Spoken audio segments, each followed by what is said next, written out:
Okay, now that you're familiar with the interface of Google Art, let's take a look at how to build your own gallery for your assignment. The first thing you'll want to do is sign in to Google with your Google username and password. If you don't have a Google username or password, you'll need to see the assignment on how to create one. But once you log in, you'll be able to come to Google Art and start building your own personal gallery. So let's do that by, I'm going to select Artworks, and it will bring up various pieces of art. I happen to like The Starry Night by Vincent van Gogh, so I'm going to take a look at this, and you'll notice in the top left hand corner as I hover over top of this is this little icon that's a download to your gallery icon. So I'm going to click on download to gallery, and you'll notice up there at the top that it is now changed to having two items in my personal gallery. So it's kind of like saving a favorite. If I want to learn more about this particular image, as I did before, I click on it and it will bring this image up in more detail. And let's say for my gallery I'm going to create one maybe on Vincent van Gogh. So I want to see more art by this artist, so I will click on that, and you'll notice that now I'm seeing only Vincent van Gogh pieces that are displayed here. So let's go through and we'll collect a few different pieces. This one's downloaded.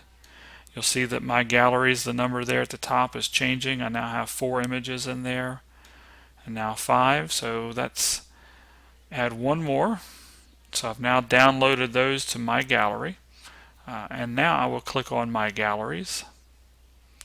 And you'll notice that over here on the left hand side I now have 6 pieces of unassigned work. One is duplicated, so I won't bring that one over, but what I want to do is I want to create a new gallery. So I'm going to click on this box here where it says create new, and it's going to create a gallery, and I'm going to name this one Van Gogh.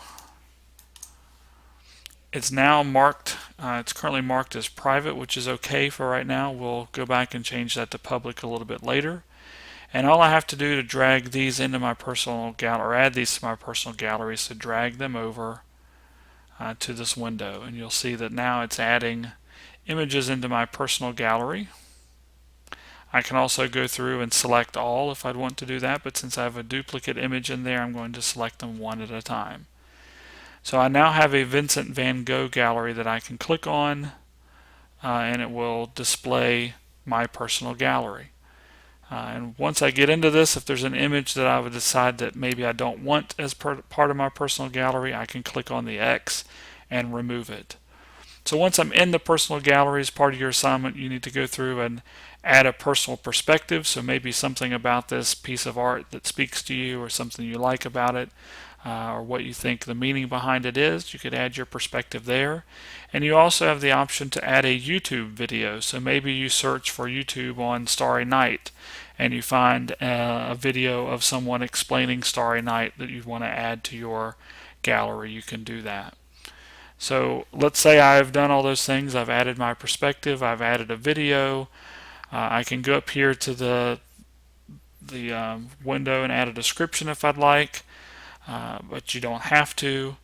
The last step, or the next to the last step, I want to make this public. So I'm going to click where it says private, and you'll now see that it changes to public.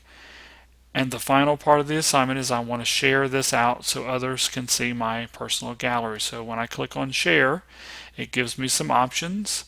The one that you will want to use is this one right here, that allows you to select this URL, highlight it, and you'll copy and paste that URL into your personal Moodle course to complete the assignment. And that'll take any user directly to your personal gallery and allow them to look around, see the video that you've added, and read your perspective on that Vincent van Gogh artwork. So that's how you create a personal gallery. Good luck in creating them. If you do have any questions, feel free to contact the facilitators.